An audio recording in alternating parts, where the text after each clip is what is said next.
Finalisation సిరీస్లో 28th point Sunray debtors customer balances అండి. మీ customer balance ఎప్పుడు కూడా మీ బుక్స్ ఆఫ్ అకౌంట్స్లో డెబిట్ చూపించాలి. ఒకవేళ ఏదైనా క్రెడిట్ చూపిస్తుంది అంటే మిస్టేక్ ఏమైనా చేశారా అనేది చూసుకోండి. అంటే క్రెడిట్ ఎందుకు చూపిస్తోంది, వాళ్ళు ఏమన్నా మీకు డబ్బులు ఇచ్చినవి మీరు 2-3 టైమ్స్ ఎంటర్ చేసుకున్నా మీ క్రెడిటే చూపిస్తుంది, అంటే మీరు వాళ్ళకి పే చేయాలి అన్నట్టుగా. లేదు సార్ వాళ్ళు కరెక్ట్గానే ఇచ్చారు అయినా క్రెడిట్ చూపిస్తోంది అన్నారు అనుకోండి, దాని మీనింగ్ ఏంటి, మీరు కస్టమర్స్ నుంచి అడ్వాన్స్ తీసుకున్నట్టు లెక్క. కాబట్టి మీ బుక్స్ ఆఫ్ అకౌంట్స్లో మీరు ఏం చేస్తారంటే అడ్వాన్సెస్ రిసీవ్డ్ ఫ్రమ్ కస్టమర్స్ అని లయబిలిటీస్లో చూపించాలండి. డెటార్స్ ఎప్పుడు కూడా డెబిట్ బ్యాలెన్సే ఉండాలి. క్రెడిట్ బ్యాలెన్స్ ఉంది అంటే 1-2 సార్లు చెక్ చేసుకుని ఒకవేళ అడ్వాన్స్ తీసుకుంటే కనుక ఆ డీటెయిల్స్ని లయబిలిటీస్లో చూపించండి, ఏది మిస్ అవ్వద్దు. అండ్ కస్టమర్ స్టేట్మెంట్స్ని ఇది జాగ్రత్తగా వినండి, చాలా మంది చేయట్లేదు.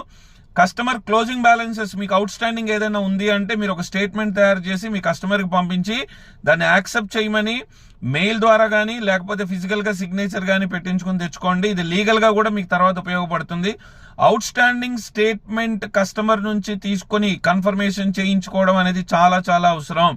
ఓన్లీ అకౌంట్స్ రాసుకుంటాను అనే వాళ్ళు చాలా మంది ఉన్నారండి. నిజంగా నాలెడ్జ్ ఉంటే మాత్రం ఎక్సలెంట్ గా బిజినెస్ ఆర్గనైజేషన్ లో మీరు చక్రం తిప్పచ్చు, సబ్జెక్ట్ ఉంటే మాత్రం. సో ఇది చెయ్యండి, ఎందుకంటే అవుట్ స్టాండింగ్ స్టేట్మెంట్స్ కస్టమర్ నుంచి క్లియర్ చేసుకునేటప్పుడు ఇదిగో నువ్వు నాకు ఎంత ఇవ్వాలి, నువ్వు సంతకం పెట్టావు, నువ్వు నాకు మెయిల్ ద్వారా కన్ఫర్మ్ చేసావు మీరు అడగడానికి కూడా ఉంటుందండి ఫ్యూచర్ లో. ఇది మాత్రం మిస్ అవ్వకండి. Thank you.